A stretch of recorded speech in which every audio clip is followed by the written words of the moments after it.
Welcome to the Tea Grannies. I'm Elise. And I'm Maria. Today we're here to talk about query letters, so pour yourself a cup of tea and let's get started.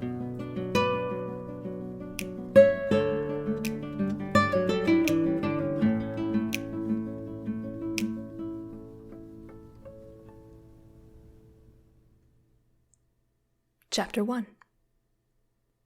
Dad always believed I would make a good hero, but I never gave it much thought until he died. He was always so strong, yet gentle, and everyone loved him. Yet, when he died, no one wanted to talk about it. It was still hard to talk about him. I never thought of myself as a hero until I needed to.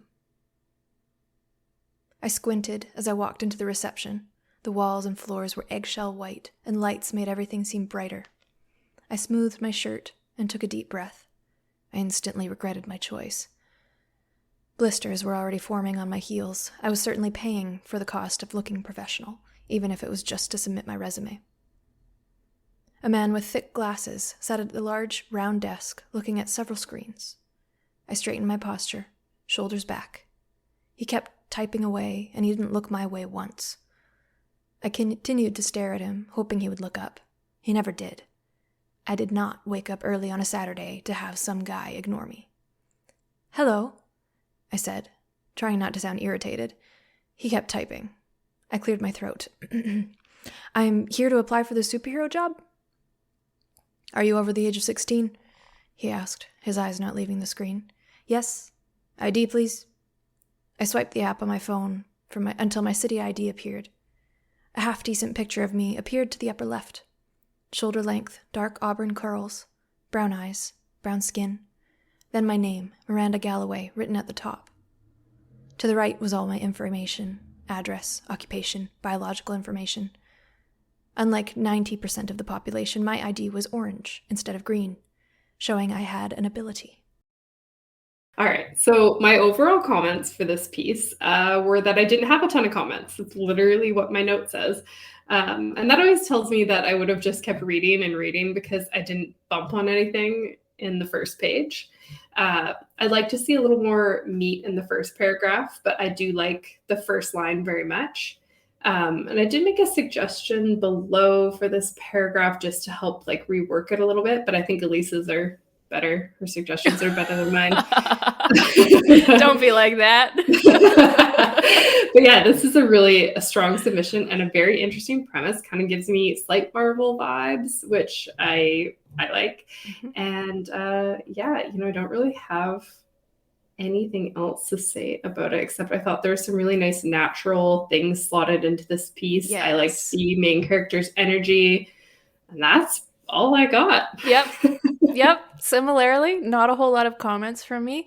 And I mean, even when I say that, my comment managed to be like Super 10 times as long as yours, and I don't know how that happens. But anyway, I really enjoyed how naturally the world building was unveiled in this, in that final paragraph about the app, and it shows her ID, and then we learn everything about her, which feels very natural. It's a lot better than the classic, I turned and looked in the mirror and saw my eyes staring back at me and my flowing locks, and yeah, I can't handle it. So I really like this.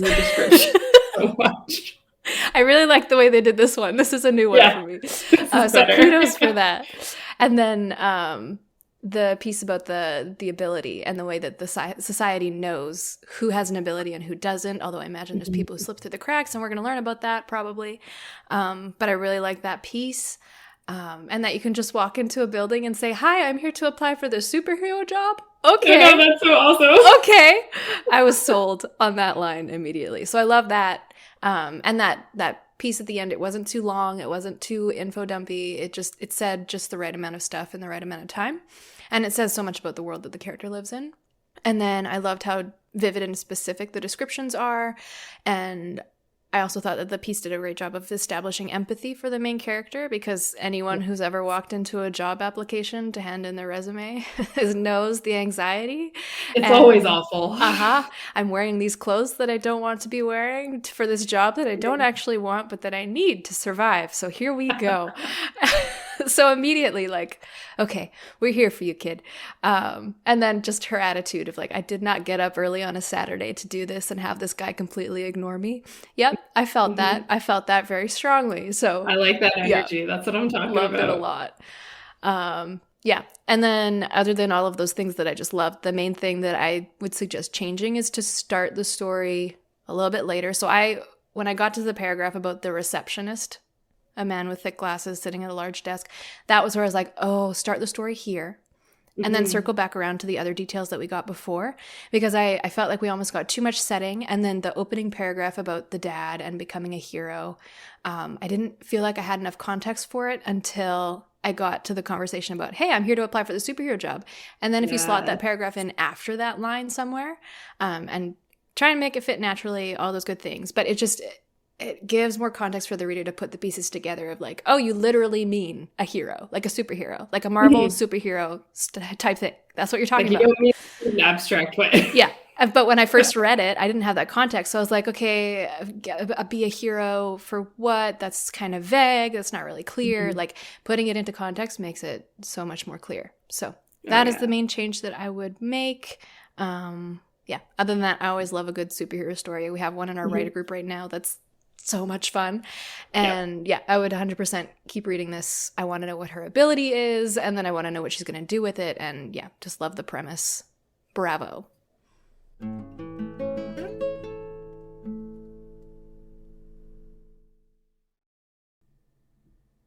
Chapter 1. Prom or Perish. Skeleton Park brims with life. Humans of all shapes and sizes burst from the seams of a place that really ought to belong to us, the witches. But I don't care.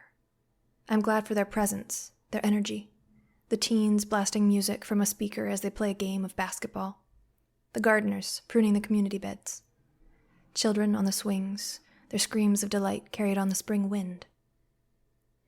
Even the picnickers reclined on blankets have found their place amongst the ghosts that haunt here. I wish I could kick back and relax with them.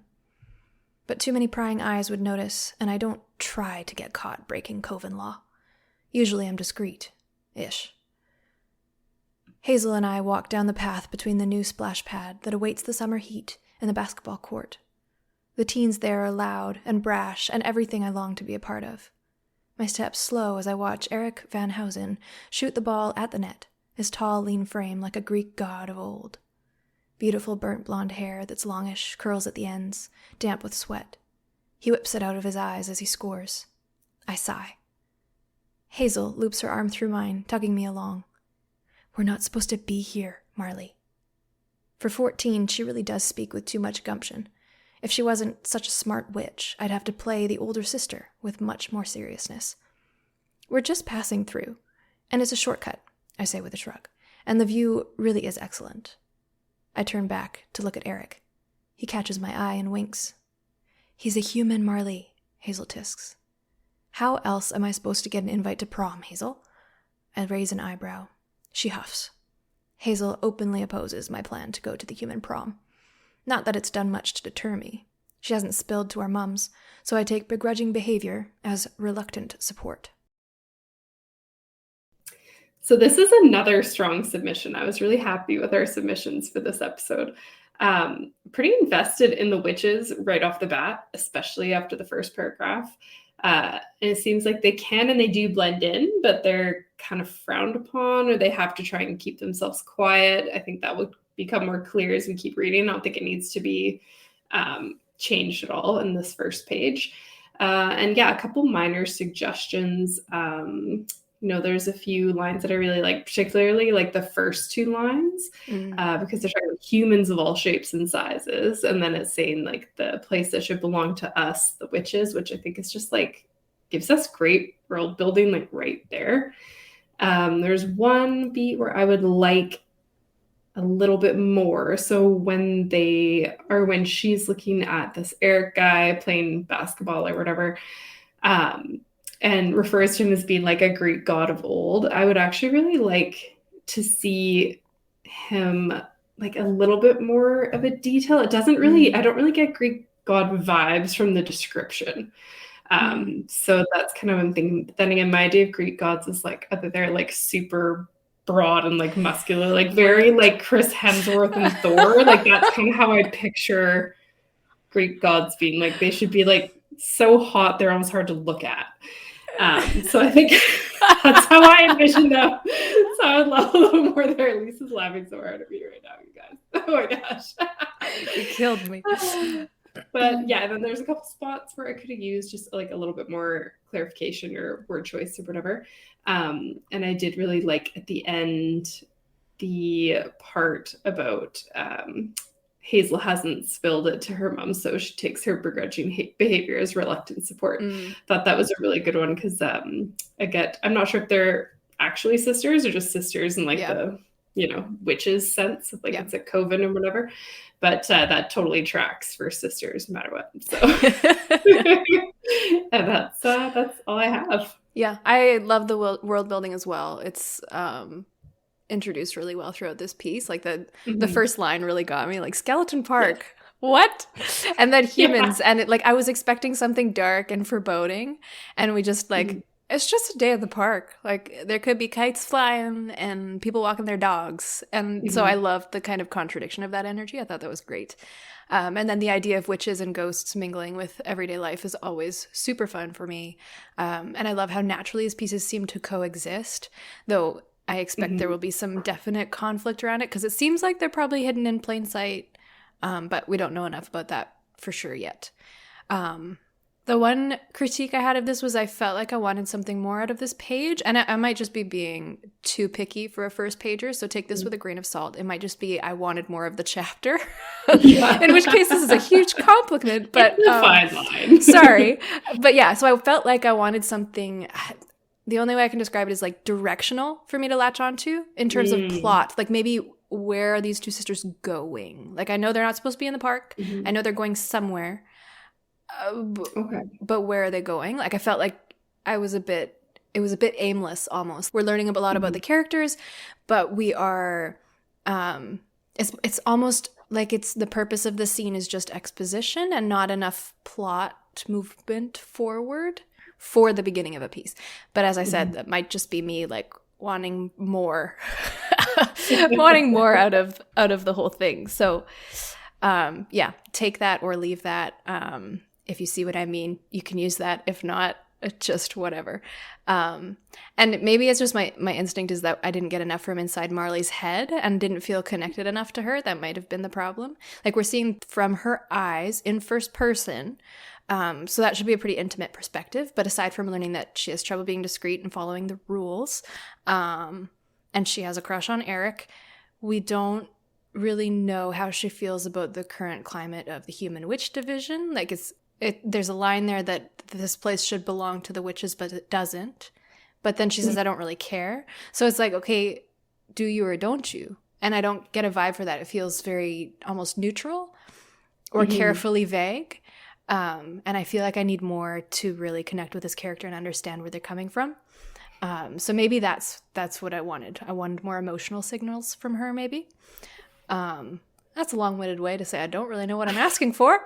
I apologize. That's just bad feedback 101. But anyways, I got some great serpent and dove vibes from this. In case you were wondering, it's not medieval France, obviously, but the kinship between the two sisters made me think of Lou and her best friend.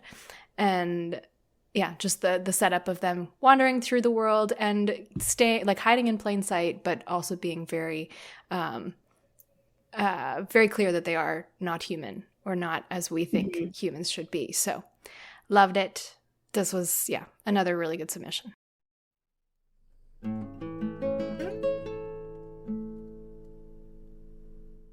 Okay. What's a query? The bane of our existence. Yeah.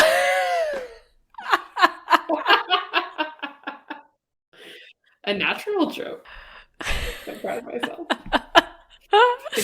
You are a comedic genius. Yes, but aside from pain, what is a query? Okay, let's not start off on a note of hatred, even though that's where we firmly are. Queries are good. They're necessary things. A query letter is a letter of introduction, kind of like a job application, if we want to give you a comparison. It's not a resume per se, more like a cover letter for your book.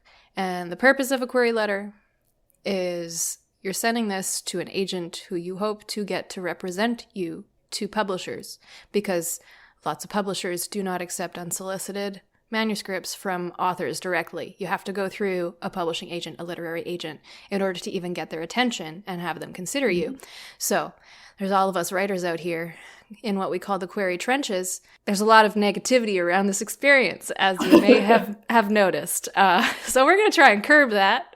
That's what this episode is about, just making them approachable, making them, less daunting. They're not as scary as you think that Yeah. they're going to be. Yeah. I think that's why I wanted to say they're like a job application cover letter, just to make it more approachable. Like, we do those all the time. Yeah. And it's a business letter, really. And you're still wanting to present some of your creativity and get your character in there so that the agent has an idea of what they're getting into. Obviously, it's not a straight, like, all business lingo jargon and dry and boring. No, that's going to be problematic. But it is a professional letter, and you do need to be, courteous and professional about it. So this is a thing. You're writing an email most of the time. Sometimes it's through like an online form, depending on the agent that you're looking at. More on agents later this season. But it's basically an email saying, I have this book. I want you to love it so that publishers can love it, so that the world can love me. But you can't say any of that because it sounds super conceited. So we're going to go over what you actually put in a query letter. Because queries work. Yes, you're sending it. It's kind of like a cold call also, which is, I think, why people feel so anxious about it. Like, it's like you're cold calling someone, right? Yeah. And that's uncomfortable. But this is a business. This is how it works. And you got to remember, agents are expecting the cold call. Yeah. It's not like when you're at work and you get a cold call about like cleaning supplies and you're like, exactly, go away. Yeah. You're not going to come across as spam unless you're like writing all caps and doing all the things you shouldn't do in a query letter. Yeah. But if you're doing it right, it'll be okay. It's fine. It's going to be fine. This is going to be another one of our take a deep breath episodes. I'll just bring that energy back. And put a bottle of wine in the fridge when you're doing it. Yeah. We want Maria's tips this season. Yeah. Alcohol. All right. So queries are good. They get pulled from the slush pile all the time. Writers get chosen based on queries all the time. But you have to put in the work, just like you do with drafting your book. Like, this isn't something you want to half-ass. It's not something you can be like, I have the book and that's what matters. And yes, the book is what matters. So spend all your energy there first. But then when you're taking a break from the book, write the query letter and put all your energy into that too. Because just like with, drafting, feedback, editing, revising, polishing, you need to do all those things for a query letter, just like you would with a manuscript. Every step is necessary. Querying is just another step in the marathon. So, yeah, it's a business letter, not a piece of creative fiction, but treat it with as much care as you would the first draft of a manuscript. Go through all the steps that we've talked about. Write, edit, revise, edit, feedback, edit again. And, somewhere in there, let it rest and let it simmer, all those good mental health things. And then when you start sending it out, you personalize and you test. So this is a part where it gets tricky and time-consuming and daunting, I think. Because when we say personalize, we don't just mean look up an agent on Twitter and figure out their personality a little bit from the first 3 tweets and say something funky in that style. Like, that's not, that's not what we're talking about. Personalizing, what do we mean by that? We'll get into that a little bit later. But you do have to be like specific. You're looking up each agent specifically and looking at what manuscripts they're interested in. You have to tailor it to that. And then you're tweaking it for each individual agent, which is why they say don't send a batch of 10 or 20 out at the same time, because that is not going to be effective and could also come back to bite you and you realize you misspelled something. Oh! Yeah. Or you put dear agent everywhere instead of their name. There's a lot of things you got to watch for. Yeah, just got to be careful. But then once you are at the point where you're sending it out and you're tweaking and personalizing and everything, if you've heard of any of a strategy called A/B testing, if you've looked into marketing or web design and development, you might have heard of it. It's where you send out 2 slightly different versions to different control groups and see which one performs better. So if you're a YouTube channel person, that was super technical. Oh my God. That was YouTube awful. channel person. Yeah, that is the technical term. You might change the thumbnail on your video after a couple of weeks. Okay, we're not going to cut. We're just going to keep talking through this. You run a YouTube channel. You post a video. You put one thumbnail on, people see that, you see how many views you get in the first week. Then you change the thumbnail and you track the views and see how it goes after the change. That's called A/B testing, where you're testing two versions against each other just to see the results based on performance. And then if you're not getting the responses you want, like you're getting just rejections or crickets, it's time to make some tweaks, send a slightly different version, or start from scratch, write a new version and send that one out and compare and see if you get any requests for partial or requests to read your full manuscript. Jump for joy, cue anxiety. Well, yeah, and the thing about a query letter is that you're asking an agent to go into business with you. They're not going to be your boss. You're doing this, you're going to be doing it together. Yeah. So why should they consider you to go into business with? And it's kind of hard. I think the thing that's hardest for most writers is it's hard to go from putting all your effort in creatively to switching tracks to like more of a business side. Yeah. And if you have like a business type job or an office job, you can probably switch tracks a little more easily. Like I know I can. But not everybody can. Yeah.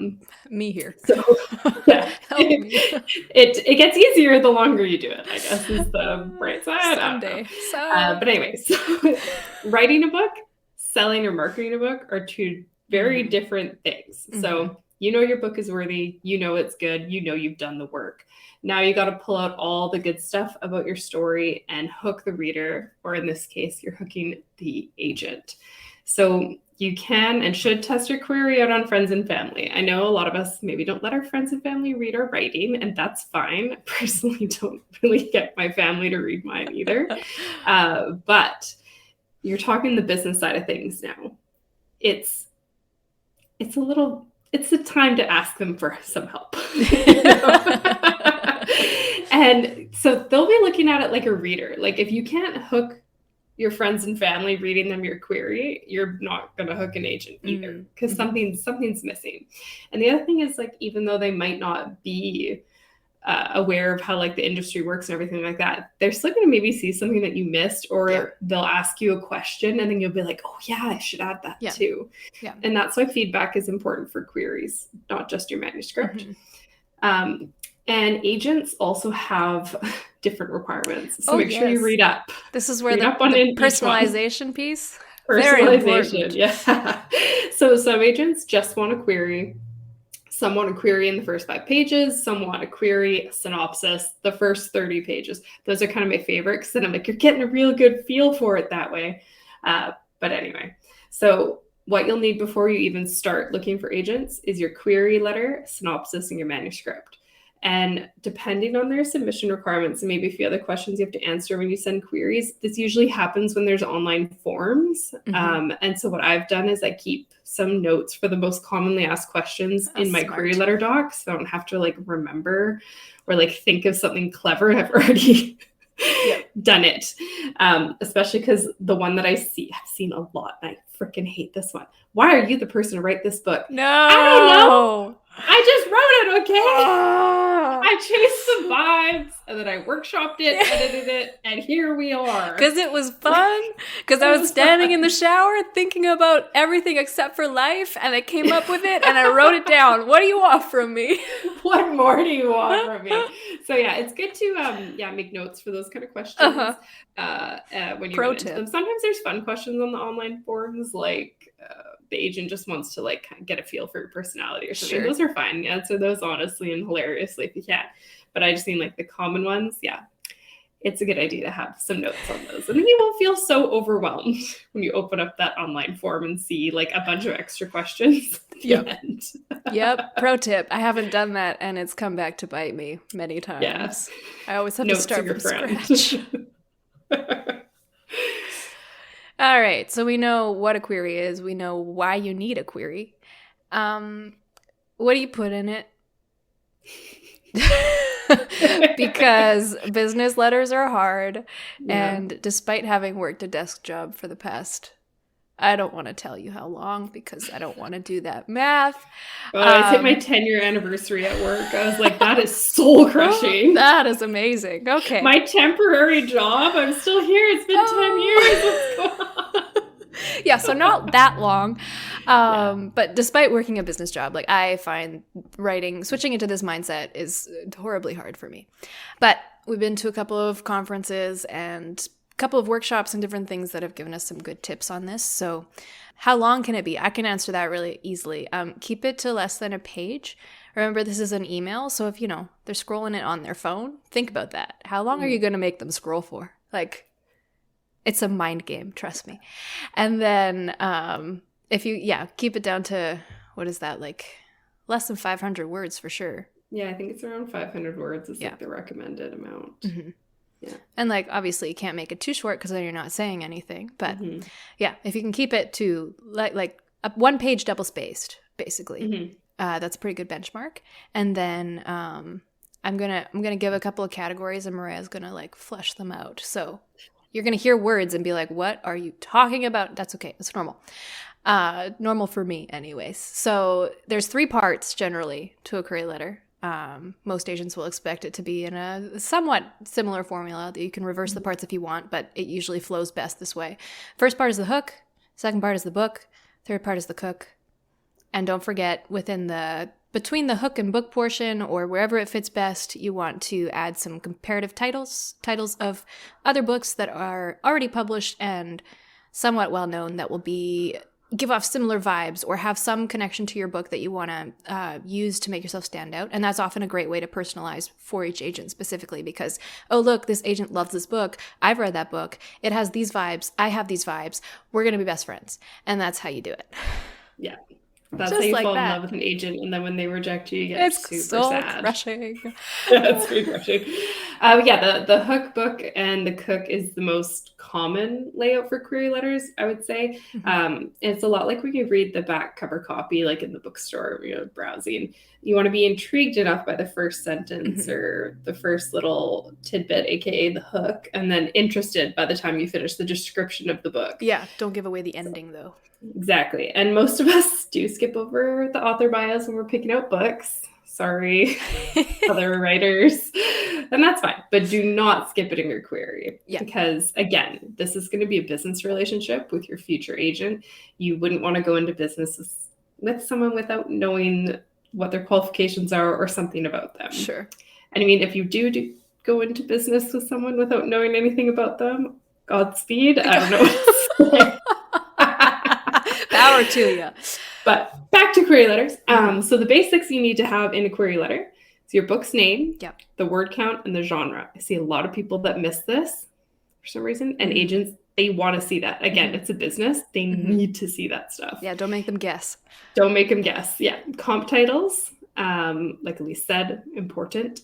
And then you need a brief, intriguing paragraph about your story and a paragraph about yourself and your writing qualifications. If you don't have any, like most of us don't, oh well. I don't want to say grasp at straws, but like, what do you do for your writing that you could put on there, right? It's like, it's not a real resume, right? But, do you have a writing group? Are you part of a book club, like book discussions? Do you have a ton of followers on your writing Twitter? And if you have none of those things, that's fine too. Just write a little bit about yourself, like when you start writing or what you like to write or what your day job is, whatever. And that's fine. But you just want to make sure you want to give them a little bit about you. Yeah, I think the trick that I've seen most successfully used is if you don't really have writing qualifications that you can point to, if your day job or a hobby that you do or some interest that you've had, courses that you've taken, kind of point to a topic or theme that you cover in your work. That can be a really good way to show, hey, I have expertise in this area and this is kind of what my book is about. So look at that. And that always looks really good. Yeah. So you can get around it that way sometimes. And if you don't have any, like they're taking debut novelists all the time, just show your quirks, tell them a little bit about yourself. Yeah, exactly. And put your best foot forward. I don't know. That sounds so cliche and I wish I hadn't said it out loud. But, but it's true. Speaking of best feet, oh my God. You want to be specific. You want to be personal. You want to connect with the agent on a certain level and make them like you. That's the goal. You don't want to be creepy. You don't want to sound like a stalker. So, if your main connection with this agent is that you found them on Twitter and have followed their tweets for like years and fallen in love with their personality, don't say that. Yeah, that's an inside voice thing. And it's not an outside voice thing. It can be hard to tell the difference, but I think, generally people are pretty good at this. But yeah, if you saw a tweet a couple weeks ago and were like, oh, that's perfect, I can tie that into my... Don't do that. Don't reference a particular tweet. Just don't. Yeah, especially because if they don't read your query letter for like 2 months. Yeah, they're not going to remember that either. Unless it's like they responded to you on one of those Twitter events. Oh, what are they called? Like a pitch event or something. Yeah. And then you need to reference it so they have context for why you're approaching and that's a them. Personalization. That is a personalization, and it counts, and it works, and it's good. But yeah, random tweet from 2 weeks ago about their dog. No, don't do that. You can talk about their dogs if they post about them on social a lot and be like, I have dogs too. I'm a dog person, whatever. But if it's something hyper-specific, I cannot say this word. Don't do it. Words are hard. Okay. And then beyond that, being rude. Like, don't do that. I mean, I feel like I'm getting into obvious points, but I feel like I need to say them anyways.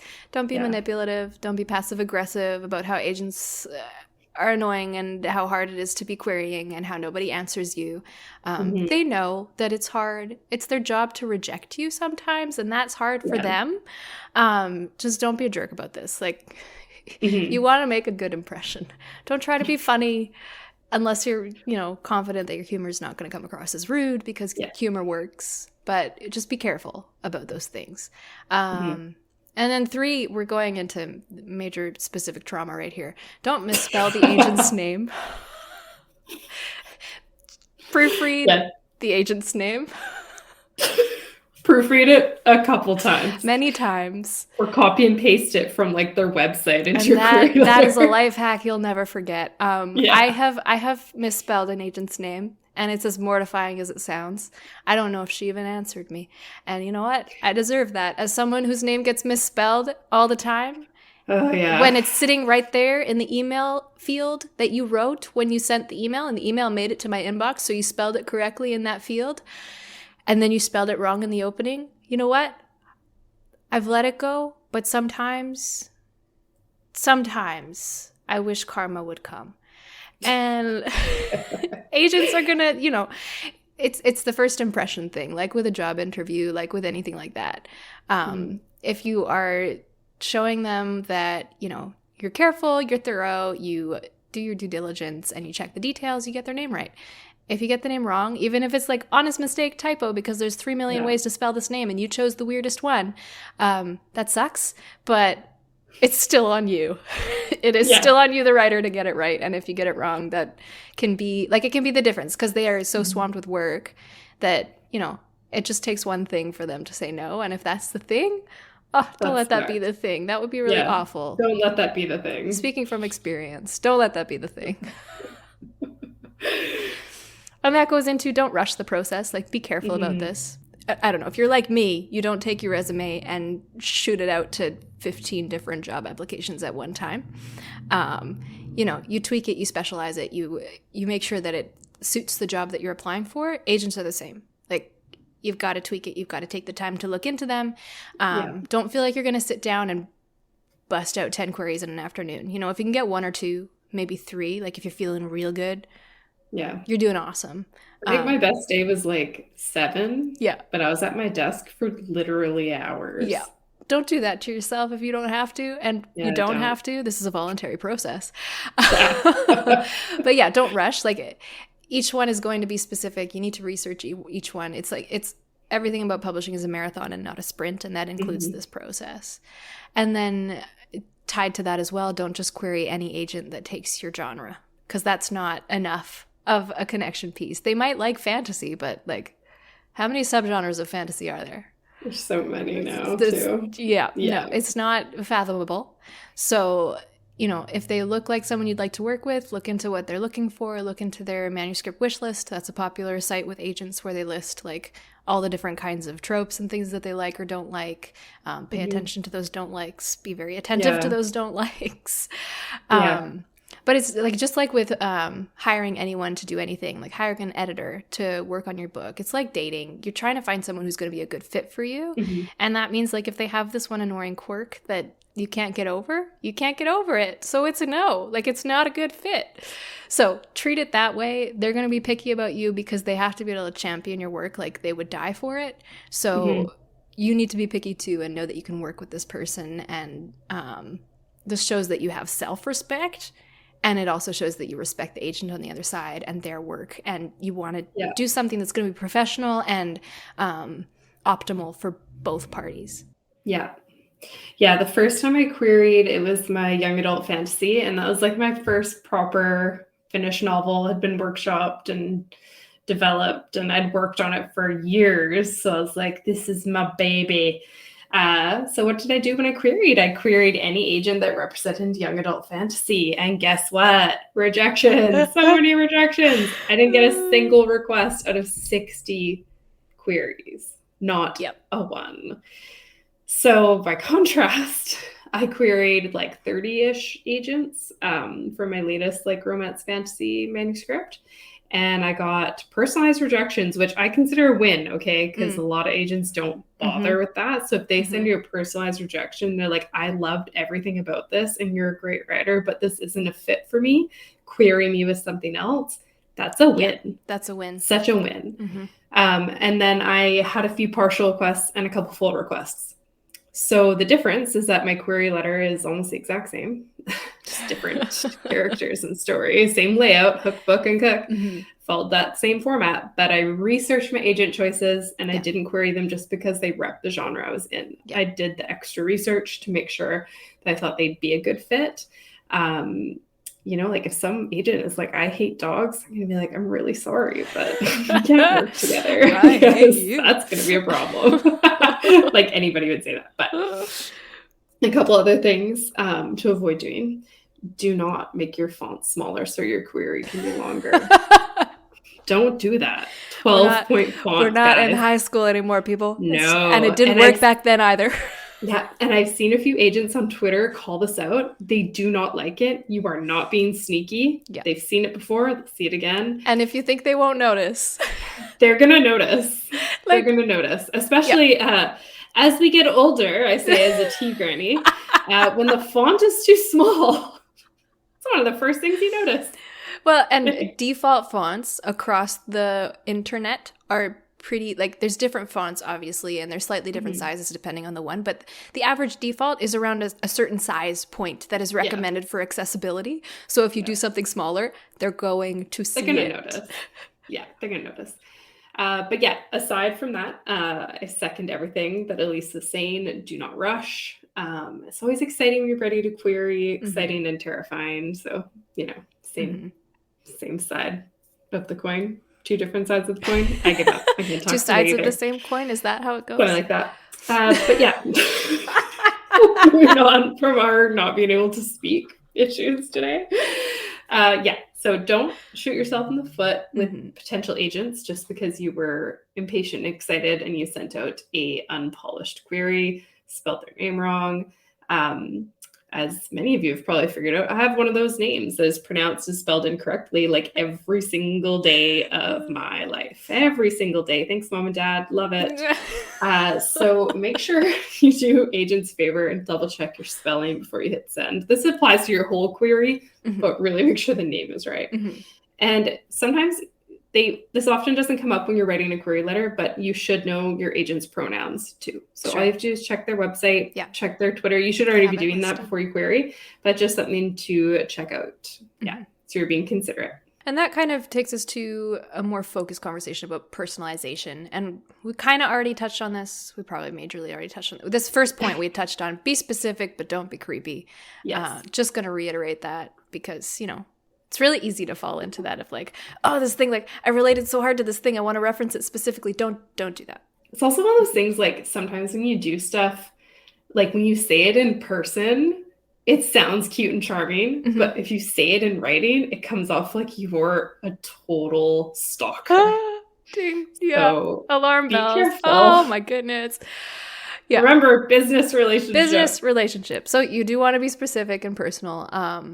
For example, I got a partial request from an agent with my first book because I used a comp title in my query that they had worked on personally, or that they specifically mentioned it in their agent bio on their website as one that they either had worked on or enjoyed. I can't remember which one it was.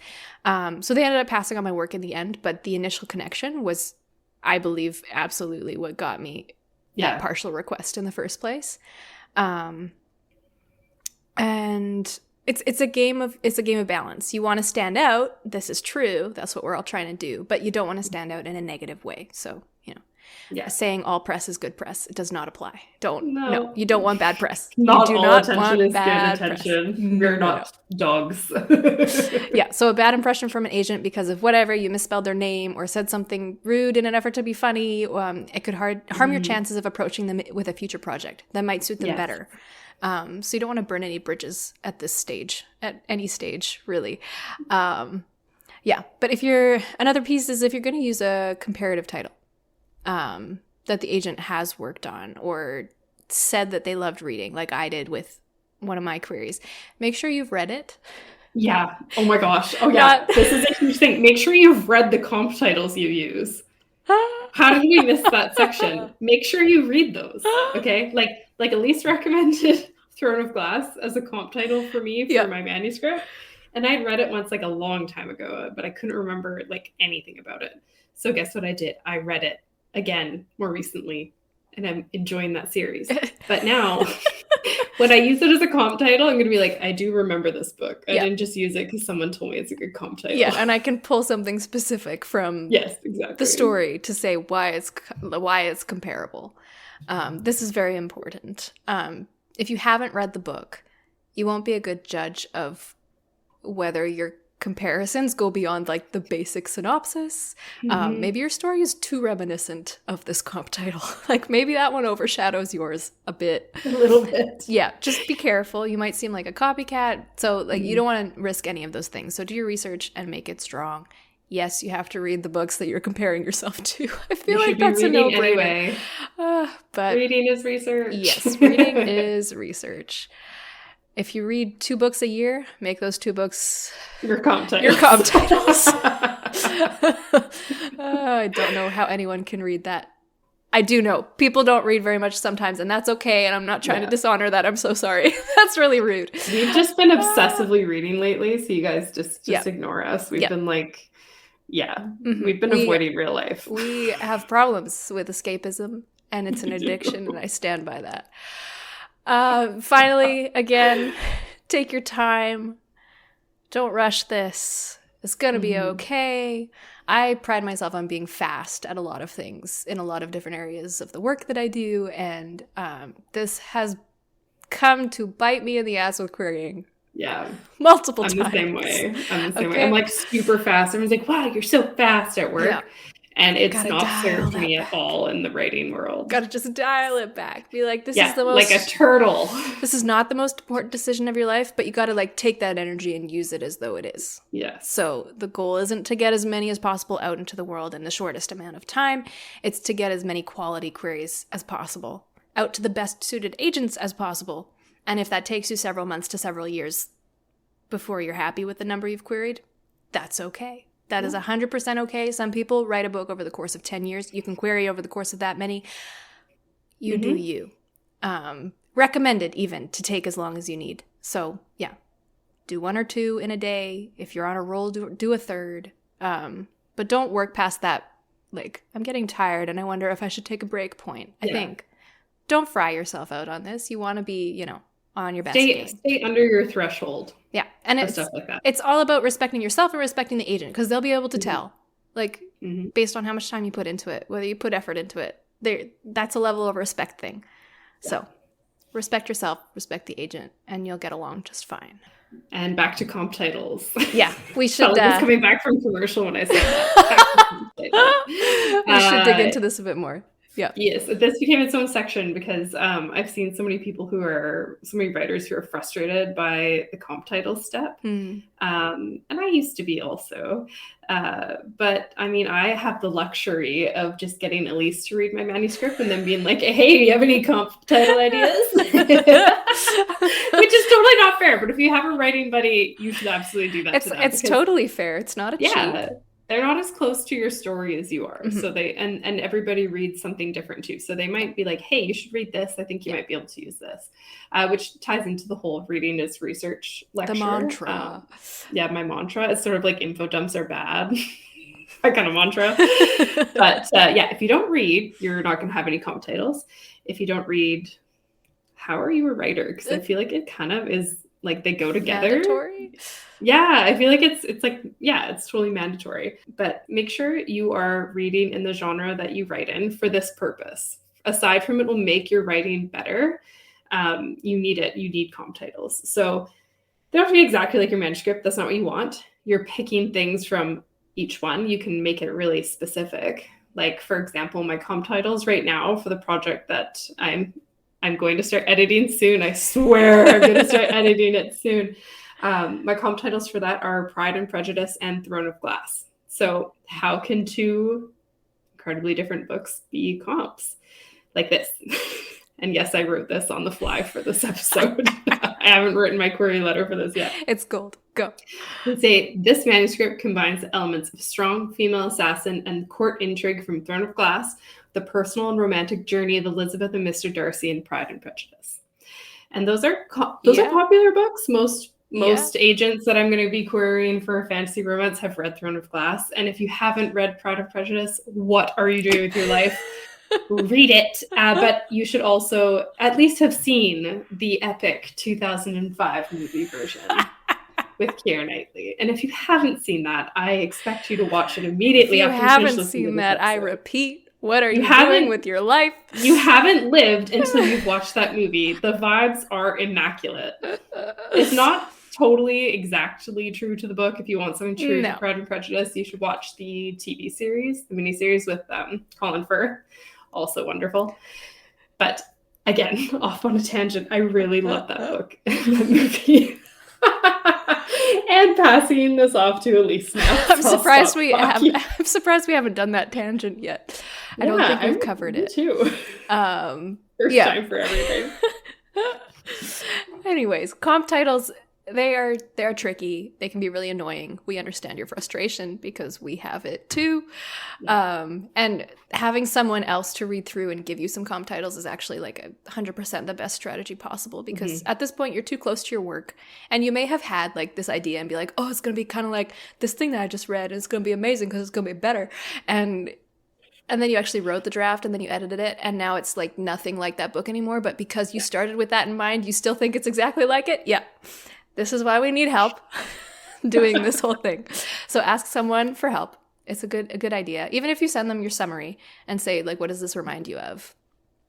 Oftentimes people will be free with that information even before you ask them. Be like, oh, this makes me think of, take that, store that away somewhere safe and use it as a comp title. Don't just dismiss it and be like, oh, they're calling me a copycat. No.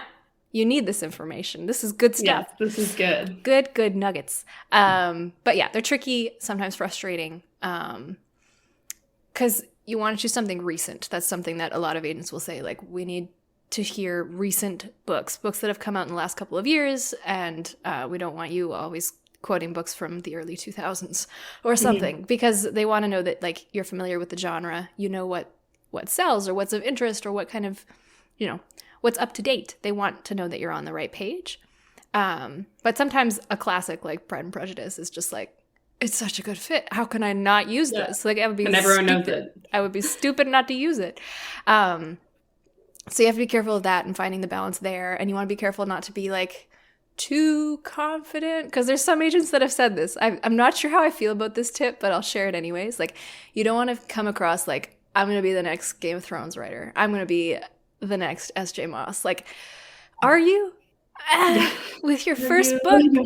I don't have that much confidence. That's what I like about like pull something specific from your comp title. Like, you can say like Game of Thrones and A Court of Thorns and Roses, but it's better to say it has the political intrigue of Game of Thrones with the romance of. And then that way you're not like, I'm the next blah, blah, blah. You don't sound like a jerk. And it is a lot more, like we said earlier, specific. You want to be specific in your query. And this is an opportunity to do that. Yeah.